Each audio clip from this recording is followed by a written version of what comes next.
ನಮ್ಮ ಕುಡ್ಲದವರು ತುಂಬ ಇಷ್ಟಪಟ್ಟು ತಿನ್ನುವ ಸಂಜೀರ ಇವತ್ತಿನ ರೆಸಿಪಿ. ಸ್ವೀಟ್ ಪೂರಿ ಅಂತಲೇ ಹೇಳಬಹುದು. ನಾವು ಸಂಜೀರ ಅಂತ ಹೇಳ್ತೇವೆ.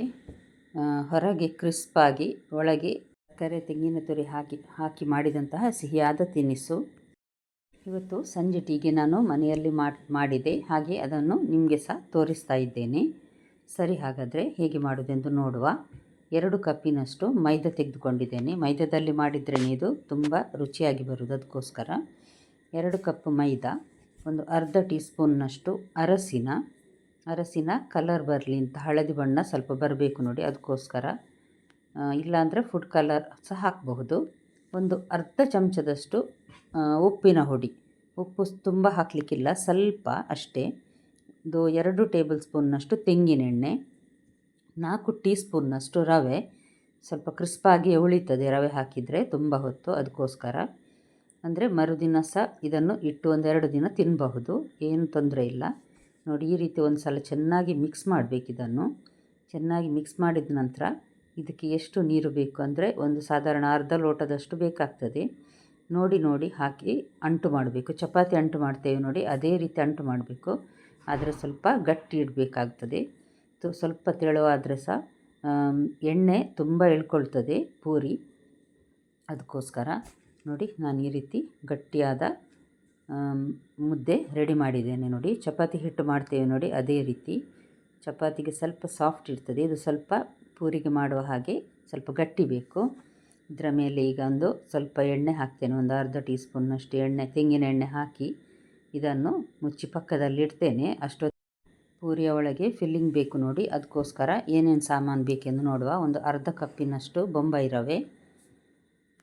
ಇದನ್ನು ಸ್ವಲ್ಪ ಬೆಚ್ಚಗಾಗುವವರೆಗೆ ಹುರಿಬೇಕಿದು, ಅಂದರೆ ಸ್ವಲ್ಪ ಪರಿಮಳ ಬರುವವರೆಗೆ ಮೆಲ್ಲ ಉರಿಯಲ್ಲಿ ನಾನು ಇದನ್ನು ಹುರಿತಾ ಇದ್ದೇನೆ. ಇದನ್ನು ತೆಗೆದೊಂದು ಪಾತ್ರೆಯಲ್ಲಿ ಹಾಕ್ತೇನೆ. ಈಗ ನಾನು ಸಾಧಾರಣ 1 ಕಪ್ ಫುಲ್ ತೆಂಗಿನ ತುರಿ ತೆಗೆದುಕೊಂಡಿದ್ದೇನೆ. ಫ್ರೆಶ್ ಆದರೆ ಒಳ್ಳೆಯದು ತೆಂಗಿನ ತುರಿ. ಇದನ್ನೀಗ, ಅಂದರೆ ಸ್ವಲ್ಪ ತುಂಡು ಇರ್ತದೆ ನೋಡಿ, ಅದಕ್ಕೋಸ್ಕರ ಸ್ವಲ್ಪ ಇದನ್ನು ಈ ರೀತಿ ನುಣ್ಣಗೆ ರುಬ್ಬಬೇಕು. ಮತ್ತು ಅದು ರುಬ್ಬದೆ ಸಹ ಮಾಡ್ತಾರೆ, ಆದರೆ ಈ ರೀತಿ ರುಬ್ಬಿದರೆ ತಿನ್ನಲಿಕ್ಕೆ ಸ್ವಲ್ಪ ಒಳ್ಳೆಯದಾಗ್ತದೆ ಅಂತ. ಇದನ್ನು ಸಹ ಅಷ್ಟೇ, ತೆಂಗಿನ ತುರಿ ಒಳ್ಳೆ ಬೆಚ್ಚಗಾಗುವವರೆಗೆ ಹುರಿಬೇಕು. ಇದರೊಟ್ಟಿಗೆ ನಾನು ರವೆಯನ್ನು ಸಹ ಹಾಕಿದ್ದೇನೆ ನೋಡಿ. ಕೈಗೆ ಸ್ವಲ್ಪ ಬಿಸಿ ತಾಗುವಷ್ಟು ತೆಂಗಿನ ತುರಿಯನ್ನು ಫ್ರೈ ಮಾಡಿದರೆ ಸಾಕು, ತುಂಬ ಸಹ ಬೇಡ. ಸಾಧಾರಣ ಒಂದು ಕಾಲಿನಷ್ಟು ಸಕ್ಕರೆ ಬೇಕಾಗ್ತದೆ. ನಾನು ಹಾಕಿದ್ದೇನೆ ನೋಡಿ, 1.5 ಕಪ್ಪಿನಷ್ಟು ನಾನು ಹಾಕಿದ್ದೇನೆ. ಜಾಸ್ತಿ ಸಿಹಿ ಬೇಕನ್ನಿಸಿದವರು 1.5 ಹಾಕ್ಕೊಳ್ಬೋದು, ಕಡಿಮೆ ಆದರೆ ಸ್ವಲ್ಪ ಕಡಿಮೆ ಹಾಕ್ಕೊಳ್ಳಿ. ಒಂದು 10 ಏಲಕ್ಕಿಯನ್ನು ನಾನು ಕುಟ್ಟಿ ಪುಡಿ ಮಾಡಿ ನೋಡಿ ಇದಕ್ಕೆ ಹಾಕಿದ್ದೇನೆ. ಒಳ್ಳೆ ಪರಿಮಳ ಬರ್ತದೆ. ತಿನ್ನುವಾಗ ಸಹ ನಡು ಏಲಕ್ಕಿ ಸಿಕ್ಕಿದರೆ ಒಳ್ಳೆಯದಾಗ್ತದೆ. ಇದು ನೋಡಿ, ಈಗ ಅಷ್ಟೊತ್ತಿಗೆ ಇದು ಚೆನ್ನಾಗಿ ನೆಂದಿದೆ. ಇದನ್ನೀಗ ನಾನು ಸಣ್ಣ ಪೂರಿ ಗಾತ್ರದಲ್ಲಿ, ಪೂರಿ ಮಾಡಲಿಕ್ಕೆ ಎಷ್ಟು ಸಣ್ಣ ಉಂಡೆ ತೆಗೆದುಕೊಳ್ತೇವೆ ನೋಡಿ, ಅಷ್ಟೇ ಸಣ್ಣ ಉಂಡೆ ತೆಗೆದುಕೊಂಡು ಎಲ್ಲ ಪೂರಿಯನ್ನು ನೋಡಿ ಈ ರೀತಿ ಉಂಡೆ ಮಾಡಿ ಇಟ್ಟಿರ್ತೇನೆ ನಾನು ಮೊದಲು. ನಂತರ ಒಂದೊಂದಾಗಿಯೇ ಲಟ್ಟಿಸಬಹುದು. ನೀವಿನ್ನೂ ನನ್ನ ಚಾನಲ್ ಗುಡ್ ಫುಡ್ ಲ್ಯಾಂಡನ್ನು ಸಬ್ಸ್ಕ್ರೈಬ್ ಮಾಡಿಲ್ಲ ಅಂದರೆ ದಯವಿಟ್ಟು ಸಬ್ಸ್ಕ್ರೈಬ್ ಮಾಡಿ.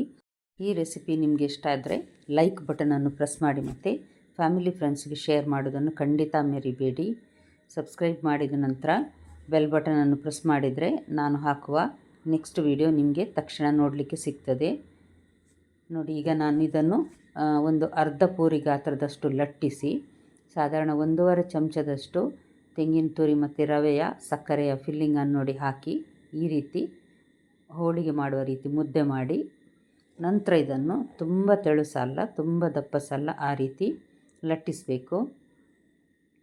ತುಂಬ ದಪ್ಪ ಆದರೆ ಸಹ ಹೊರಗಿನ ಪದರ ಗಟ್ಟಿ ಅನ್ನಿಸ್ತದೆ ತಿನ್ನುವಾಗ.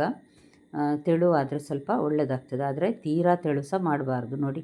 ಇಷ್ಟಾದರೆ ಸಾಕು, ಇದು ಕರೆಕ್ಟಾಗಿದೆ. ಫಿಲ್ಲಿಂಗ್ ಹೊರಗೆ ಬರದ ಹಾಗೆ ಕವರ್ ಮಾಡಿದರೆ ಆಯಿತು.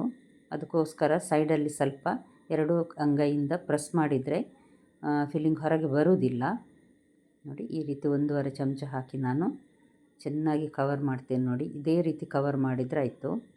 ಹೋಳಿಗೆ ಸಹ ನಾವು ಇದೇ ರೀತಿ ಮಾಡ್ತೇವೆ ನೋಡಿ, ಅದೇ ರೀತಿ ಮಾಡಿದರೆ ಆಯಿತು. ಇದನ್ನು ಸಾಧಾರಣ ಒಂದು 10ರಷ್ಟನ್ನು ನಾನೀಗ ಲಟ್ಟಿಸಿ ಇಡ್ತೇನೆ. ನಂತರ ಒಂದೊಂದನ್ನೇ ಫ್ರೈ ಮಾಡಲಿಕ್ಕೆ ಸುಲಭ ಆಗ್ತದೆ. ಬಟಲಲ್ಲೆಲ್ಲ ಹಾಕಿಡ್ತೇನೆ ನೋಡಿ ಈ ರೀತಿ. ಈಗ ಒಂದೊಂದಾಗಿ ಫ್ರೈ ಮಾಡುವ.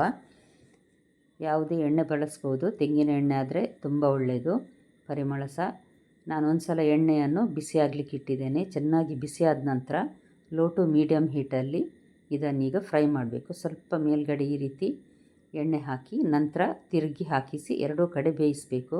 ಇದು ಜಾಸ್ತಿ ಕೆಂಪಾಗಬಾರ್ದು, ಅಂದರೆ ಹಳದಿ ಇರಬೇಕು. ಅದಕ್ಕೋಸ್ಕರ ಮೆಲ್ಲ ಉರಿಯಲ್ಲಿ ಫ್ರೈ ಮಾಡೋದು. ಪೂರಾ ಲೋ ಫ್ಲೇಮಲ್ಲಿ ಫ್ರೈ ಮಾಡಿದರೆ ಎಣ್ಣೆ ಚೆನ್ನಾಗಿ ಕುಡಿತದೆ ಅದು.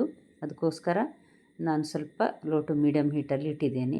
ನೋಡಿ, ಈಗ ಒಂದೊಂದನ್ನೇ ಹಾಕಿ ರೆಡಿ ಮಾಡ್ತಾ ಇದ್ದೇನೆ. ಸಂಜೀರ ರೆಡಿ ಆಯಿತು ನೋಡಿ.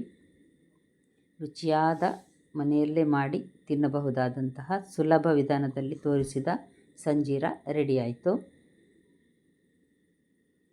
ತಿನ್ನುವುದೊಂದೇ ಬಾಕಿ. ಈಗ ಇದು ಬಿಸಿ ಬಿಸಿ ಇದೆ, ಒಳ್ಳೆ ಪರಿಮಳ ಸಹ ಬರ್ತಾ ಉಂಟು ಏಲಕ್ಕಿದ್ದು. ಖಂಡಿತ ನಿಮ್ಮ ಮನೆಯಲ್ಲಿ ಒಂದು ಸಲ ಟ್ರೈ ಮಾಡಿ ನೋಡಿ ಫ್ರೆಂಡ್ಸ್. ಇವತ್ತಿನ ರೆಸಿಪಿ ನಿಮಗೆ ಇಷ್ಟ ಆಗಿರಬಹುದು. ಲೈಕ್ ಬಟನನ್ನು ಪ್ರೆಸ್ ಮಾಡಿ ಮತ್ತು ಫ್ಯಾಮಿಲಿ ಫ್ರೆಂಡ್ಸ್ಗೆ ಶೇರ್ ಮಾಡೋದನ್ನು ಮರಿಬೇಡಿ. ನಾಳೆ ಇನ್ನೊಂದು ಹೊಸ ರೆಸಿಪಿಯೊಂದಿಗೆ ನಿಮ್ಮನ್ನು ಮತ್ತೆ ಭೇಟಿಯಾಗ್ತೇನೆ. ನೋಡಿದ ಎಲ್ಲ ವೀಕ್ಷಕರಿಗೆ ಧನ್ಯವಾದ.